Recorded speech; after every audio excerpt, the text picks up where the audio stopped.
زیتون کے باغ میں جان کنی۔ مقدس لوکا کی انجیل 22 باب 39 تا 46 آیات تک۔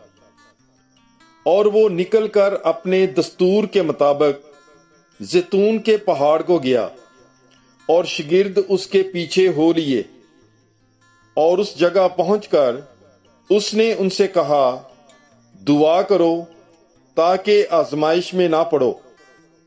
اور وہ ان سے جدا ہو کر تخمیناً پتھر کا ٹپا آگے بڑھا اور گھٹنے ٹیک کر دعا کرتے ہوئے کہنے لگا کہ اے باپ، اگر تو چاہے تو یہ پیالہ مجھ سے ہٹا لے، لیکن میری مرضی نہیں بلکہ تیری مرضی پوری ہو۔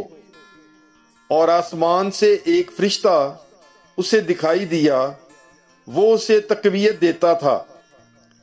پھر وہ بحالت جان کنی اور بھی سرگرمی سے دعا کرنے لگا، اور اس کا پسینہ خون کی موٹی موٹی بوندوں کی مانند ہو کر زمین پر ٹپکتا تھا۔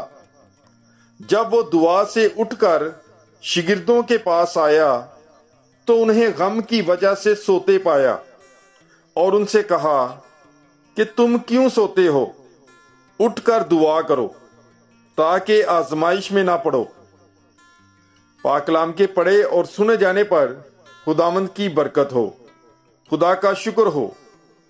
God bless you. Bible is life.